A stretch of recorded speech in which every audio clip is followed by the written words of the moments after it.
तो देखो हम बात कर रहे थे यहाँ पर वैल्यूएशन ऑफ अनसोल्ड स्टॉक की, तो इसको हम दूसरी तरीके से भी कैलकुलेट कर सकते हैं कि हमने क्या लिखा है यहाँ पे कॉस्ट ऑफ रिमेनिंग गुड्स, मतलब जो माल हमारा बिका नहीं उसकी कॉस्ट को लेंगे। फिर यहाँ पे हम बात करें प्रोपोर्शनेट एक्सपेंसेस ऑफ कंसाइनर, तो कंसाइनर का मतलब यहाँ पर प्रेषक के अनुपातिक खर्चे कि प्रेषक के कौन से अनुपातिक, अनुपातिक का मतलब होता है कि प्रेषक ने जो खर्चे किए उस माल पर जो कि बिना बिका रह गया था तो उस पर्टिकुलर उसके खर्चे लेंगे। फिर हम क्या लिख रहे हैं प्रोपोर्शनेट एक्सपेंसेस ऑफ कंसाइनी, मतलब प्रेषणी के अनुपातिक खर्चे। तो जैसे हम इन तीनों को जोड़ेंगे तो हमारे पास क्या आ जाएगा, बिना बिका माल का मूल्यांकन आ जाएगा। तो हम इसका एक एग्जाम्पल पढ़ेंगे। तो हमारे पास एग्जाम्पल क्या है कि प्रेषण पर, तो प्रेषण पर भेजी 100 पेटी जिसकी लागत कितनी है 16,000 है। प्रेषक ने रेल भाड़ा के 1,000, मजदूरी के 2,000 तथा प्रेषणी ने माल प्राप्त करने पर चुंगी के कितने 1,000 और गोदाम किराए के कितने चुकाए 500। 85 पेटी प्रेषणी ने बेच दी, तो शेष बिना बिके माल का क्या करना है मूल्यांकन। मतलब यहाँ पर हमें अनसोल्ड स्टॉक की कैलकुलेशन करनी है कि प्रेषणी को हमने 100 पेटी बेची थी लेकिन प्रेषणी ने 85 पेटी बेच दी, तो हमारे पास जो अनसोल्ड रह गई वो कितनी रह गई 15 पेटी। तो यहाँ पर हम क्या लिखेंगे calculation of value of unsold stock, तो उसको हम क्या बोलेंगे बिना बिके माल के मूल्य की गणना। तो सबसे पहले हम देख रहे हैं बिना बिका माल, बिना बिका माल 100 थी उसमें से 85 बेच दी, तो हमारे पास कितनी 15 पेटी रह गई। तो 15 पेटी ऐसी जो कि बिना बिके रह गई। तो यहाँ पर हम बात करेंगे कि बिना बिके माल की लागत, तो यहाँ जैसे 15 पेटी है और एक पेटी हमारी कितनी कह रही है कि 100 पेटी की जो कीमत थी वो कितनी थी 16,000 रुपये और हमारे पास 15 पेटी ऐसी जो कि अनसोल्ड है, तो उस केस में 15 पेटी की कीमत क्या होगी। तो जैसे ही हम बात करेंगे यहाँ पर 16,000 डिवाइड बाय 100, तो हमारे पास एक पेटी की कीमत आएगी, उसको हम जैसे ही 15 से मल्टीप्लाई करेंगे तो उस केस में हमारे पास 15 पेटी की कीमत आ जाएगी जो कितनी है हमारे पास 2400 रुपये। फिर इसमें प्लस क्या करेंगे, प्लस करेंगे प्रेषक के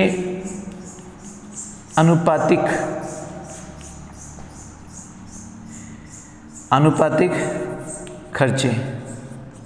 और मैंने आपको बताया था प्रेषक के जो भी अनुपातिक खर्चे होते हैं, मतलब प्रेषक के जो भी एक्सपेंसेस होते हैं वो हमेशा कौन से नेचर के होते हैं, प्रत्यक्ष नेचर के होते हैं। तो प्रेषक ने क्या किया, माल को प्रेषणी के गोदाम तक पहुंचाते समय 1,000 रुपये उसने रेल भाड़ा और 2,000 रुपये किसके चुकाए, मजदूरी के चुकाए। तो उसका मतलब यहाँ पे जो प्रेषक के खर्चे हो रहे हैं वो टोटल कितने हो रहे हैं 3,000। लेकिन प्रेषक ने जो ये खर्चे किए थे वो कितनी पेटी पे किए थे 100 पेटी पर। लेकिन यहाँ पर हम बात करें बिना बिका माल की, तो बिना बिका माल का मतलब कि हमारे पास जो 15 पेटी होगी उस पर कितना खर्चा हो रहा है। तो प्रेषक ने 100 पेटी पे खर्च किए 3,000 रुपये, तो 15 पेटी पे कितने होंगे। तो जैसे हम इसको काटेंगे तो हम क्या बोलेंगे कि 15 पेटी पे जो खर्चा हो रहा है वो कितना हो रहा है 450 रुपये हो रहा है। फिर प्लस यहाँ पर हम बात करेंगे प्रेषणी के प्रत्यक्ष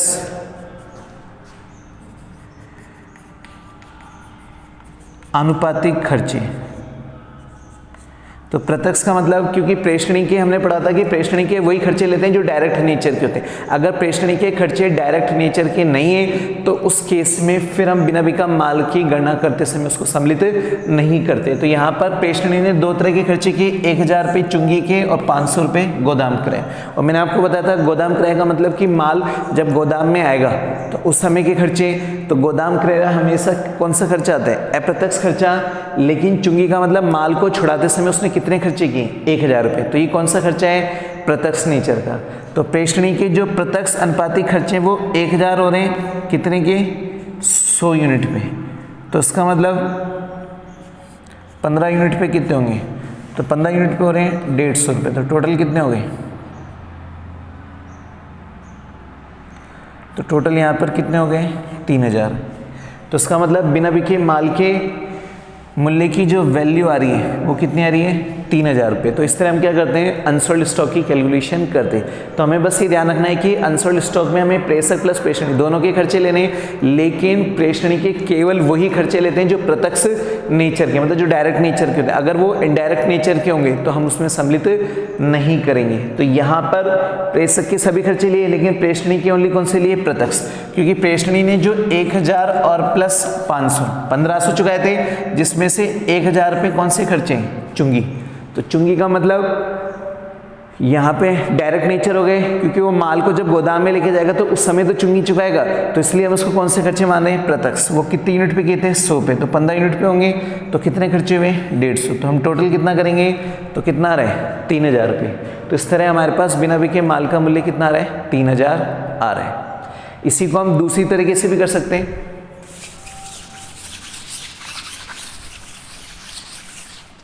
तो हम इस तरह भी निकाल सकते हैं कि बिना बिके माल के मूल्य की गणना। तो यहाँ पर हम क्या लिखेंगे कि प्रेषण पर भेजे गए माल की लागत। तो आज हमने प्रेषण पे 100 पेटी भेजी थी, जिसकी कॉस्ट कितनी आ रही थी, 16,000 रुपये, प्लस प्रेषक के खर्चे। तो जब हम प्रेषक के खर्चे की बात करें तो प्रेषक ने टोटल खर्चे कितने किए, 3000 रुपये, और यहाँ पर प्लस प्रेषणी के प्रत्यक्ष खर्चे। तो प्रेषणी के जो प्रत्यक्ष खर्चे हो रहे हैं वो कितने हो रहे हैं, 1000 रुपये। तो टोटल जो खर्चे हो गए वो कितने हो गए,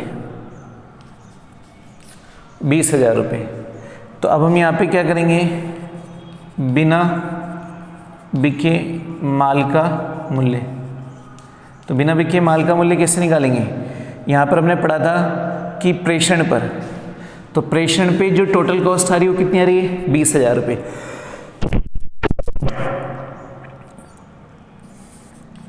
तो प्रेषण पर कुल लागत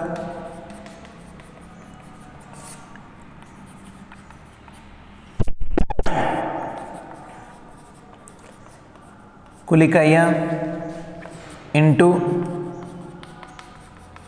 बिना बिके माल की इकाइयाँ। तो बिना बिके माल का मतलब प्रेषण पे कुल लागत। तो प्रेषण पे कुल लागत कितनी आ रही है, 20,000 रुपये। तो इसका मतलब हमारे पास जो प्रेषण में कुल लागत कितनी आ रही है, 20,000। फिर हमने क्या लिखा था, कुल इकाइयाँ। तो कुल इकाइयाँ कितनी थी, 100, और बिना बिके इकाइयाँ कितना थी, 15। तो जैसे हम इसमें भाग लगाएंगे तो हमारे पास कितनी आ जाएगी, 3000। तो इसको हम दो तरीके से कर सकते हैं कि हमने जो पहला तरीका पढ़ा था उसमें हमने डायरेक्ट सीखा था कि जो हमारे पास बिना बिका रह गया था उसकी कॉस्ट निकालकर प्रेषक और प्रेषणी के उस पर होने वाले अनुपातिक खर्चों की कैलकुलेशन की थी। लेकिन यहाँ पर हम क्या करें, पूरे स्टॉक की कैलकुलेशन करें, उसके बाद हम क्या करें कि जो बिना बिका माल था उसकी कैलकुलेशन करें। तो पहला वाला तरीका बेस्ट है, इसको भी कर सकते हैं, क्योंकि हमने देखा था कि जो माल हम प्रेषण पर भेज रहे हैं उसकी कॉस्ट कितनी आ रही है, 16,000, और प्रेषक ने कुल खर्चे कितने की थी, 3,000, और प्रेषणी ने कुल खर्चे कितने की, 1,000। तो टोटल खर्चे कितने हो रहे हैं, 20,000। तो बिना बिके माल का मूल्य क्या होगा कि 20,000 रुपये ये खर्चे हो रहे हैं कितनी यूनिट्स पे, 100 यूनिट पे। तो 15 यूनिट पे कितने होंगे, 3000 होंगे।